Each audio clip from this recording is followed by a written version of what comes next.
So welcome back. हम लोग chapter complete कर चुके हैं applications of Newton's laws and हमने कुछ क्वेश्चंस भी डिस्कस किए थे, conceptual questions based on this chapter. And last video में हमने क्वेश्चन डिस्कस किए थे based on friction forces and इस वीडियो में हम लोग डिस्कस करेंगे questions based on strings and springs.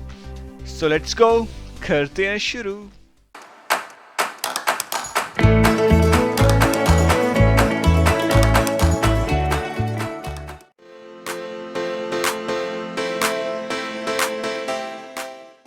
सो ये है first question based on springs. यहाँ पे कह रहे हैं कि a certain spring has force constant के। तो ये अगर मैं स्प्रिंग लूँ, इसका फोर्स कांस्टेंट हमें दिया हुआ है के। अब कह रहे हैं if this spring is cut into half does the resulting spring have the force constant greater than equal to K. अगर हम इसको आधा काट दें तो जो स्प्रिंग कांस्टेंट होगा आधी स्प्रिंग का, क्या वो के से ज़्यादा होगा, कम होगा या इक्वल होगा, ये हमें बताना है। देखो इस केस में हमें बता, देखो स्प्रिंग कांस्टेंट क्या होता है के, this is the ratio of F over x. मतलब जितनी फोर्स हम लगा रहे हैं डिवाइड बाय ये कितना इलोंगेट हुई या कंप्रेस हुई, उन दोनों के रेशियो को हम बोलते हैं स्प्रिंग कांस्टेंट। और के की वैल्यू जितनी ज़्यादा होती है उतनी ज़्यादा स्प्रिंग जो है स्टिफ होती है, मतलब इजीली ना वो कंप्रेस हो पाएगी ना वो इलोंगेट हो पाएगी अगर के की वैल्यू ज़्यादा है। तो अगर मैं इस केस में देखूं तो मान लीजिए मैं इसको फोर्स एफ से नीचे इलोंगेट कर रहा हूं, तो स्प्रिंग कांस्टेंट के की वैल्यू क्या आ जाएगी, एफ ओवर एक्स। करेक्ट, अगर ये एक्स के साथ अगर इलोंगेट हुई तो एफ ओवर एक्स। अच्छा, अब सेकंड केस में मैंने क्या किया, इसको आधा आधा काट दिया, ये आधा और आधा मैंने यहां रखा। अब क्या किया, देखो यहां पे क्या हो रहा है, वही सेम फोर्स मैंने नीचे लगाई और इधर भी। अब क्योंकि यहाँ पे जो नंबर ऑफ कॉइल्स हैं वो आधे हो गए हैं, तो जो इलंगेशन होगा स्प्रिंग का वो भी हाफ हो जाएगा। तो इस केस में भी हाफ, क्योंकि दोनों आधे आधे हमने काटी है। तो जो अपने पास स्प्रिंग कांस्टेंट के की जो वैल्यू आएगी F over X over two, जो कि हो जाएगी 2f ओवर एक्स। आप देख रहे हो इससे 2 टाइम्स बढ़ गई है, देख रहे हो 2 टाइम्स एफ ओवर एक्स, ये एफ ओवर एक्स था। तो इस केस में, फर्स्ट केस में हम कहते हैं कि हम कह सकते हैं कि जो k की वैल्यू है this will going to increase.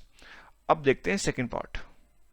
Second part में कह रहे हैं कि if two of the original full length springs are connected end to end, तो जो रिजल्टिंग स्प्रिंग कांस्टेंट होगा क्या वो k से ज़्यादा होगा, कम होगा या इक्वल होगा, ये हमें बताना है।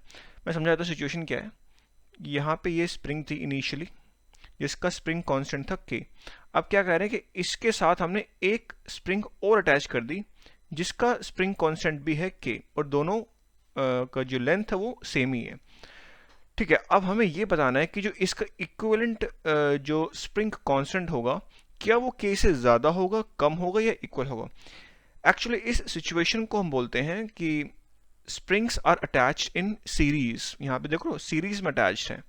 ओके, तो अब देखिए, अब क्या करते हैं, हम वही फोर्स एफ अप्लाई करते हैं और ये स्प्रिंग कुछ इलंगेट होगी। अब क्योंकि जो स्प्रिंग है वो मासलेस हम लोग अज्यूम करते हैं, तो जितनी फोर्स यहाँ पे लग रही होगी उतनी फोर्स यहाँ पे लगेगी, तो ये भी कुछ इलंगेट होगी।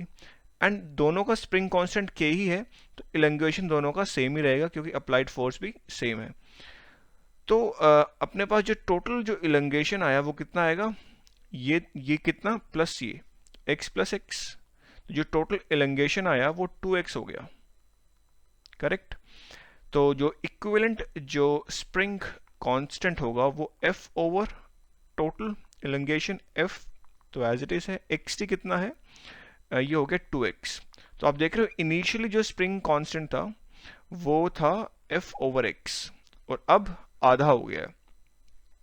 तो बेसिकली हम लोग क्या कह सकते हैं कि जब स्प्रिंग सीरीज में अटैच करते हैं तो k की वैल्यू कम हो जाती है। और अगर आपको डायरेक्टली इक्विवेलेंट k की वैल्यू निकालनी है इन केस ऑफ सीरीज, अगर सीरीज में अटैच्ड है तो इसका फॉर्मूला होता है 1 over k1 plus 1 over k2।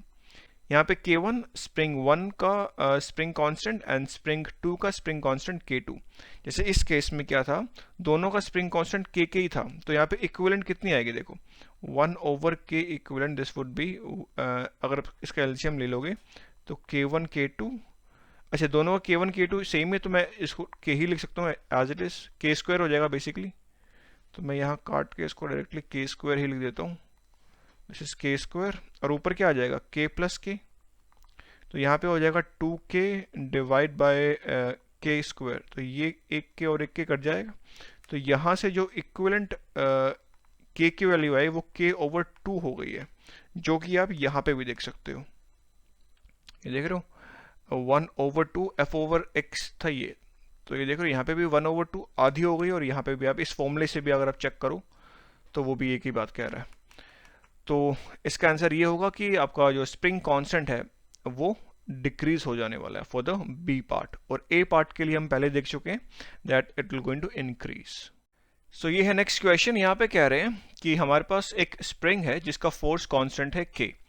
अब इस स्प्रिंग को कुछ इस तरीके से अटैच किया है, अगर आप पार्ट ए में देखो तो ये पैरेलली आपस में अटैच किए हैं और इस ब्लॉक के साथ ये कनेक्टेड है। अब हमें ये बताना है कि जो रिजल्टिंग स्प्रिंग कांस्टेंट होगा क्या वो k से ज़्यादा होगा या k से कम होगा या उसके इक्वल होगा।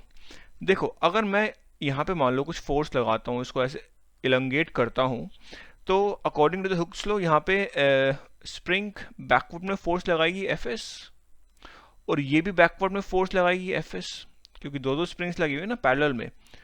एंड दोनों का जो मैग्नीट्यूड होगा वो इक्वल होगा, क्योंकि जो इलंगेशन है वो दोनों के लिए इक्वल है, एंड जो k की वैल्यू है वो भी इक्वल है। बट आप एक चीज नोटिस कर रहे हो कि जो स्प्रिंग फोर्स की जो वैल्यू वो 2 टाइम्स हो गई है। अब क्योंकि स्प्रिंग फोर्स 2 टाइम्स हो गई तो इसके इलंगेशन अगर मैं एक सिंगल स्प्रिंग से कंपेयर करूं तो वो आधी हो जाएगी। अगर ये x इलंगेट हुआ तो किसी फोर्स F के कारण, तो ये अगर सेम फोर्स में F लगाऊं तो यहाँ पे ये केवल आधा ही इलंगेट हो पाएगा। क्यों? क्योंकि यहाँ पे दो दो फोर्सेस लग रही हैं, दो दो स्प्रिंग फोर्सेस लग रही है ऑपोजिट डायरेक्शन में। तो इस केस में जो स्प्रिंग कांस्टेंट k की वैल्यू होती है this will going to increase, क्योंकि यहाँ पे स्टिफनेस बढ़ गई, जल्दी से स्प्रिंग इलंगेट नहीं हो रही है। करेक्ट। अगर आप फॉर्मूले से भी देखो तो स्प्रिंग कांस्टेंट होता है f ओवर x। अब इसके कंपैरिजन में x ओवर 2 हो गया है, तो x बाई 2 अगर मैं देखूं तो 2f ओवर x हो गया। देख रहे हो 2 टाइम्स बढ़ गया है। तो इस केस में जो है स्प्रिंग कांस्टेंट बढ़ जाता है।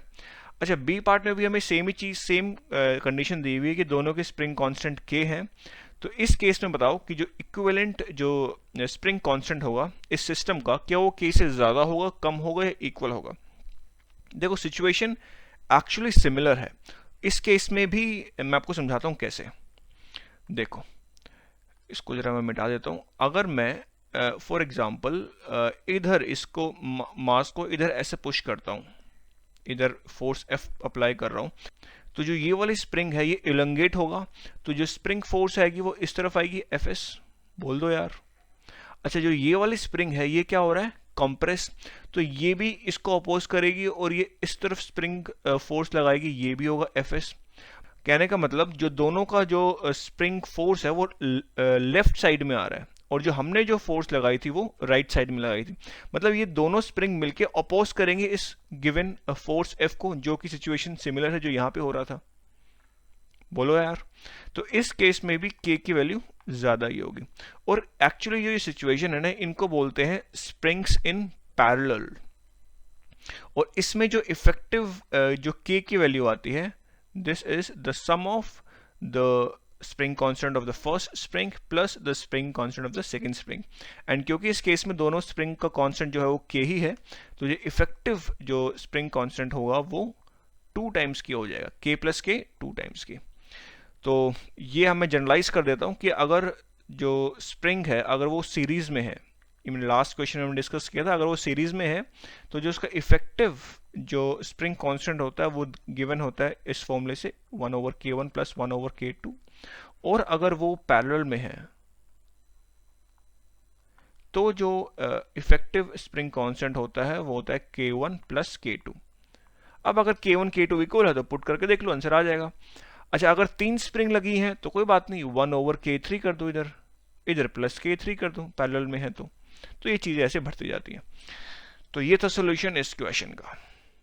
सो ये है नेक्स्ट क्वेश्चन। यहाँ पे कह रहे हैं कि when a 9.09 kg mass is placed on the top of vertical spring, the spring compresses to 4.18 centimetre. हमें निकालना है स्प्रिंग कांस्टेंट।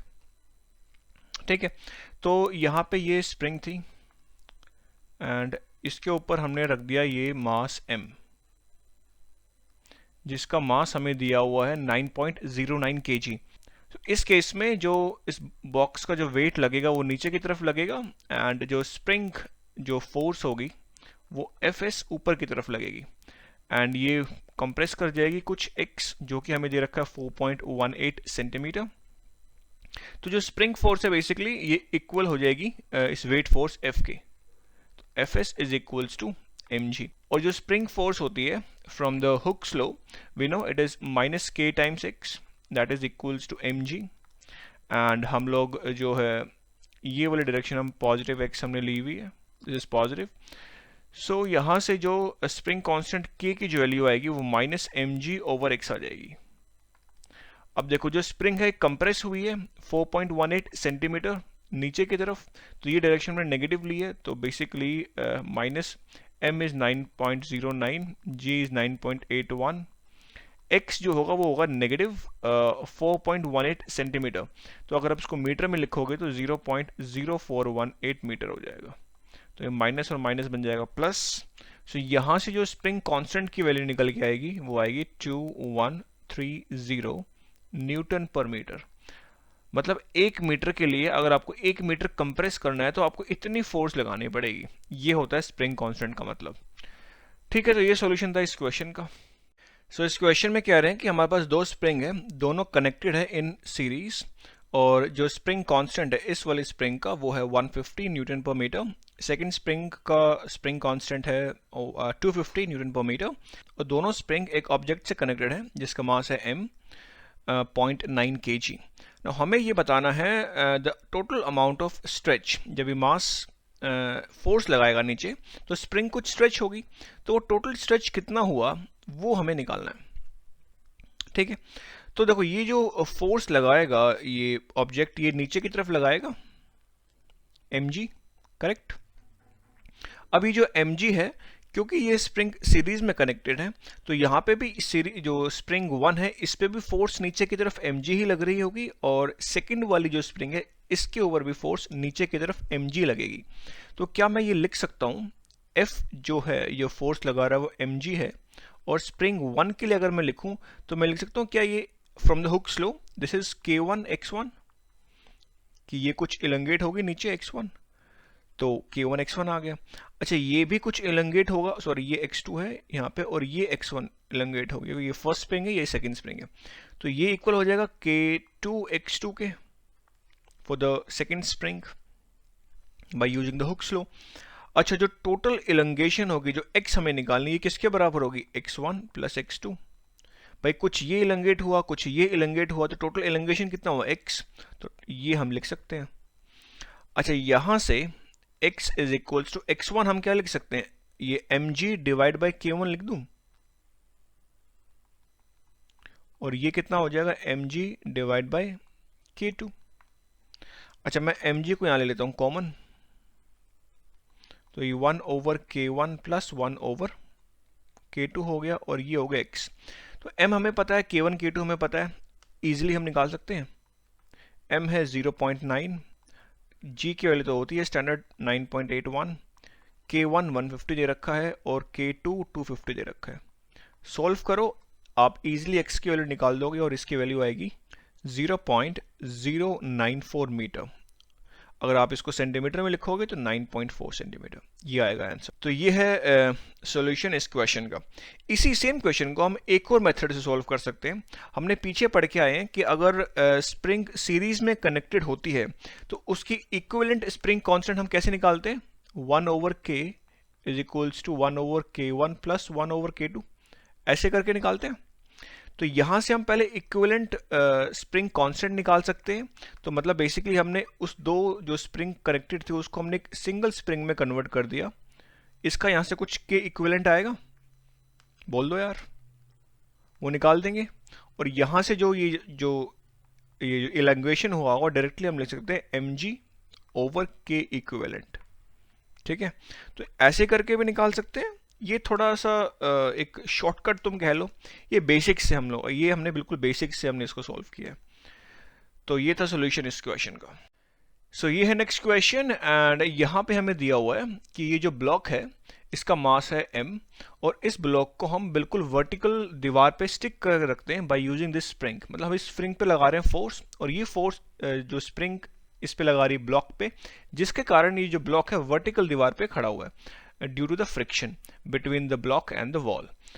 अच्छा, जो फोर्स कांस्टेंट है या स्प्रिंग कांस्टेंट कह लीजिए, यह हमें दे रखा है 1 न्यूटन पर मीटर फॉर द स्प्रिंग, और जो मास दे रखा ब्लॉक का वो 0.27 kg हमें दिया हुआ है। हमें क्या निकालना है, हमें बताना है what is the minimum compression of the spring needed to keep the block from falling. मतलब हम स्प्रिंग को कितना कंप्रेस करें कि जो ये ब्लॉक है ये नीचे ना गिरे, और जो कोफिशिएंट ऑफ स्टैटिक फ्रिक्शन दे रखा है between the block and the wall, it is 0.46। तो देखो फोर्सेस बैलेंस्ड है। अगर मैं ये डायरेक्शन पॉजिटिव वाई एक्सिस ले लूँ, ये पॉजिटिव एक्स एक्सिस ले लूँ, और मैं न्यूटन का सेकंड लॉ लगाऊँ in the Y direction, so मैं लिख सकता हूँ कि जो नेट फोर्सेस है in the Y direction is mass times acceleration in the Y direction. हर जगह हम न्यूटन के लॉ ही लगाते हैं ऑलमोस्ट, एंड क्योंकि मोशन नहीं है वर्टिकल डायरेक्शन में, तो ए वाई तो जीरो हो जाएगा। तो मतलब नेट फोर्सेज जो वाई डायरेक्शन में वो आपस में बैलेंस्ड है। तो देखो फ्रिक्शन का लग रहा है ऊपर की तरफ, तो एफ एस एम जी लग रहा है नीचे, तो minus M G, this is equals to zero. तो यहाँ से जो एफ एस की वैल्यू आएगी इक्वल्स टू एम जी हो गया। अच्छा, स्टैटिक फ्रिक्शन हमें पता है कितना होता है, mu times N, mu S times N. तो यहाँ पे मैं क्या लिख दूँ, mu S multiplied with N, ये किसके बराबर होगा, एम जी के बराबर होगा। तो एन की वैल्यू जो आएगी वो कितनी आएगी, M G divide by mu S. अच्छा, एन तो हमें निकाल लिया, मतलब एन का एक्सप्रेशन हमने निकाल लिया, बट हमें निकालना था क्या कि हम स्प्रिंग को कितना कॉम्प्रेस करें। तो अगर मैं न्यूटन के लॉज लगाऊं इन द एक्स डायरेक्शन, तो क्या मैं लिख दूं कि सिग्मा एफ एक्स ये इक्वल्स टू जीरो होगा, क्योंकि यहाँ पे भी एक्स डायरेक्शन में कोई मोशन नहीं हो रहा है। तो F minus N this is equals to zero, और ये जो स्प्रिंग फोर्स है this is equals to N. अब फ्रॉम द हुक्स लॉ हमें पता है स्प्रिंग फोर्स कितना होता है, K times X, K being the spring constant, X हमने कितना कॉम्प्रेस किया, तो it is equals to N. तो क्या मैं इसको यहाँ पुट कर दूं ताकि मैं एक्स की वैल्यू निकाल लूँ, बोल दो यार। तो k times x is equals to M G divide by mu S. तो यहाँ से जो एक्सप्रेशन निकल के आया x का वो आ जाएगा M G divide by mu S multiplied with k। m हमें पता है mass of the block, mu S हमें पता है, एंड ये k ये भी हमें दिया हुआ है क्वेश्चन में। तो वैल्यू पुट करते हैं और आंसर निकालते हैं। तो this is x is equals to mass है 0. कितना दे रखा mass, this is 0.27 kg. So this is 0.27 kg. G की वैल्यू तो होती है standard 9.81 divide by mu S is 0.46, और जो K की वैल्यू है वो है 120 न्यूटन पर मीटर। तो यहाँ से जो X की वैल्यू निकल के आएगी वो आएगी 0.048 मीटर। मतलब आपको इतना कॉम्प्रेस करना पड़ेगा। अगर आप सेंटीमीटर में लिखना चाहो तो 4.8 सेंटीमीटर, मतलब इतना सेंटीमीटर अगर आप इसको कॉम्प्रेस कर दोगे तो जो ब्लॉक है वो वर्टिकल दीवार पे स्टिक करके रहेगा, अदरवाइज वो गिर जाएगा। अच्छा, सेकंड पार्ट में कह रहे हैं कि अगर ब्लॉक का मास डबल कर दिया जाए तो क्या आपका आंसर चेंज होगा या वही रहेगा। तो क्या कह रहे हैं कि अगर देखो मास अगर डबल हो गया, देखो मैं आपको दिखा देता हूँ क्या हो रहा है यहाँ पे एक्चुअल में। मास डबल मतलब ये डबल मतलब नॉर्मल फोर्स डबल, बोल दो यार। अच्छा, नॉर्मल फोर्स डबल मतलब ये 2 टाइम्स हो गया, तो एक्स की वैल्यू भी 2 टाइम्स हो जाएगी। तो yes, the answer will going to change and it will becomes 2 time, मतलब आपको 2 टाइम कंप्रेस करना पड़ेगा। 2 times you have to compress. मतलब पहले अगर 4.8 सेंटीमीटर कंप्रेस कर रहे थे, तो अब जब ब्लॉक का मास डबल हो गया है तो 2 टाइम्स 4.8 सेंटीमीटर, तो ये हो जाएगा 9.6 सेंटीमीटर। तो आपको इतना कंप्रेस करना पड़ेगा उस ब्लॉक को वर्टिकल दीवार पे स्टिक रखने के लिए। तो ये था आंसर बी पार्ट का। तो यहाँ पे 2 ही पार्ट है, तो ये था सॉल्यूशन इस क्वेश्चन का। सो ये है next question based on pulley system. तो यहाँ पे हमें ये क्रेट दिया हुआ है जिसका मास है m, जो कि हमें 67 kg दिया हुआ है, और जो ये अपर जो चेन है it is connected to the ceiling, और जो ये जो नीचे वाली जो चेन है it is connected to the crate. Now हम क्या कर रहे हैं कि इस रोप को, इस स्ट्रिंग को फोर्स F से नीचे पुल कर रहे हैं। तो हमें ये बताना है कितनी फोर्स F हम यहाँ पे अप्लाई करें ताकि जो ये ऑब्जेक्ट है ये कांस्टेंट वेलोसिटी के साथ ऊपर आ सके। तो क्वेश्चन सिंपल है, सिर्फ अगर हम फोर्सेस सही से रिप्रेजेंट यहाँ पे कर दें तो क्वेश्चन निकल जाएगा। तो देखो, अगर हम फोर्स F लगाएंगे तो यहाँ पे कुछ टेंशन T जनरेट होगा, और वही क्योंकि जो स्ट्रिंग है ये मासलेस है तो यहाँ पे भी टेंशन T जनरेट होगा। अच्छा, इधर भी टेंशन T होगा, इधर ऊपर की तरफ होगा टेंशन T, इधर ऊपर की तरफ होगा टेंशन T। अच्छा, और अगर इस चेन की बात करूं तो यहाँ पे जो टेंशन जनरेट होगा लेट इट बी C1, और यहाँ पे जो टेंशन जनरेट हुआ लेट इट बी C2। तो बड़ा ही थोड़ा एक कॉम्प्लिकेटेड डायग्राम आपको लग रहा है, तो एक काम करते हैं, अलग अलग फ्री बॉडी डायग्राम देख लेते हैं। तो अगर मैं इस अपर पुली की बात करूं तो ये है पुली, ऊपर लग रहा है टेंशन ड्यू टू चेन जो कि C1 है, नीचे की तरफ ये T है और ये भी T है। ठीक है, अगर मैं लोअर पुली की बात करूं तो यहाँ पे ये टेंशन लग रहा है C2, एंड ये ऊपर की तरफ टेंशन T, ऊपर की तरफ टेंशन T। अब अगर मैं क्रेट की बात करूं तो mg नीचे की तरफ लग रहा है और ऊपर की तरफ लग रहा है C2। ठीक है, तीनों को मैंने अलग अलग रिप्रेजेंट कर दिया, अब आपको दिक्कत नहीं होनी चाहिए। तो हमें निकालना था कि कितनी फोर्स हम यहाँ पे लगाएं कि ये कांस्टेंट स्पीड के साथ ऊपर आ जाए, मतलब एक्सेलरेशन कितनी हो जाएगी, 0, क्योंकि कांस्टेंट वेलोसिटी है। अच्छा, अगर मैं न्यूटन के सेकंड लॉ लगाऊं इन द वर्टिकल डायरेक्शन तो मैं लिख सकता हूँ कि C2 minus mg this is equals to 0। तो यहाँ से जो C2 की वैल्यू आई वो इक्वल्स टू mg आ गई, करेक्ट। अच्छा, m कितना है 67 kg और g कितना है 9.81, तो यहाँ से C2 की वैल्यू कितनी आई 657.2 न्यूटन। अच्छा, अब अगर मैं न्यूटन के लॉ लगाऊं यहाँ पे तो देखो ये जो पुली है ये रेस्ट पे है, बोल दो यार पुली तो रेस्ट पे है ना, तो जो C2 की जो वैल्यू होगी 2 टाइम्स T हो जाएगा। ठीक है, C2 हम ऑलरेडी निकाल चुके हैं, ये कितना है 657.27, तो ये 2 टाइम्स T। तो यहाँ से जो T की वैल्यू आएगी वो कितनी आ जाएगी 329 अप्रॉक्स, इतनी आएगी, इतना न्यूटन। अच्छा, टेंशन तो हमने निकाल दी, बट हमें निकालना क्या था, हमें निकालना था कि फोर्स F कितने लगाएं। तो ये फोर्स F किसके बराबर है, यही तो T है, दिस इज व्हाट इज, इतनी फोर्स हमें लगानी पड़ेगी। तो ये था आंसर A पार्ट का। B पार्ट में हमें निकालना है tension in the upper chain, मतलब ये C1 की वैल्यू निकालनी है। तो C1 कितना होगा 2 टाइम्स T हो जाएगा। ठीक है, और 2T ऑलरेडी हमें पता है 657 है, तो C1 की वैल्यू कितनी आ गई 657.27 न्यूटन। तो ये आंसर हो गया B पार्ट का, ये आंसर हो गया A पार्ट का। और फाइनली C पार्ट में हमें निकालना है tension in the lower chain, मतलब यहाँ पे C2 की वैल्यू निकालनी है बेसिकली। C2 हम ऑलरेडी निकाल चुके हैं, C2 जो है 657 आया था, तो C पार्ट का जो आंसर होगा C2 दिस इज 657.27 न्यूटन।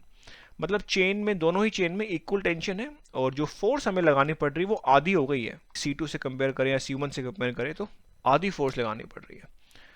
तो ये था सॉल्यूशन इस क्वेश्चन का।